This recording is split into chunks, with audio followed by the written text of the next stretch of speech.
សូមជូនសកម្មភាពនៅផ្ទះដែលប៉ាម៉ាក់អាច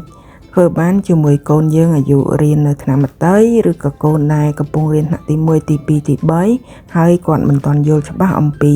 ចំនួនអំពីលេខប៉ាម៉ាក់អាចសាកធ្វើសកម្មភាពទាំងអស់នេះបានដើម្បីជួយគាត់ឲ្យរៀនសូត្របានពីចំនួនហើយនិងលេខចា៎ដែលជាសញ្ញាណគ្រឹះដ៏សំខាន់និងចាំបាច់បំផុតសម្រាប់គណិតវិទ្យាដំបូងចា៎ដូចនៅទីនេះស្រាប់គឺយើងប្រើស្លឹកឈើចាដែលមានទំហំតូចស្រាលជាងក្រូចចាអញ្ចឹងបើយើងមើលទៅឃើញថាក្រូចនឹងដូចជាធំចាប៉ុន្តែស្លឹកឈើរាងដូចជា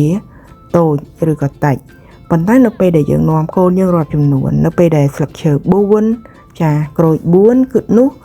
នៅពេលដែលយើងនិយាយអំពីចំនួននឹងលេខមានន័យថាគឺចំនួនស្មើគ្នាទោះបីជាមើលទៅឃើញក្រូចដូចជាធំជាងស្លឹកឈើក៏ដោយចាកន្លែងនេះជួយឲ្យកូនយើងកាត់បន្ថយការយល់ច្រឡំមិនមែនមានន័យថាឃើញក្រូចធំជាងនោះគាត់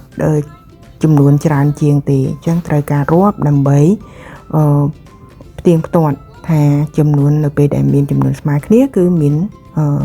ទោះបីជារូបរាងមិនដូចគ្នាឬក៏តូចជាងធំជាងប៉ុន្តែយើងអាចសន្និដ្ឋានបានថាចំនួនគឺតាំងដោយលេខស្មើគ្នាចាហើយនៅពេលដែលកូនយើងចេះអំពីគ្រឹះនោះច្បាស់លាស់ហើយយើងអាចបន្តពង្រីកចំណេះដឹងគាត់បន្តទៅទៀតដូចជាឲ្យថ្លឹងបរិមាណ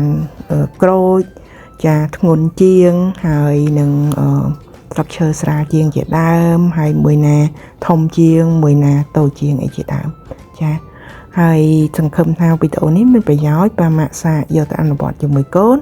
ជួយផ្ដល់ជាយោបល់ត្រឡប់មកវិញដើម្បីលើកទឹកចិត្តដល់អ្នកផលិតមាតិកានេះចា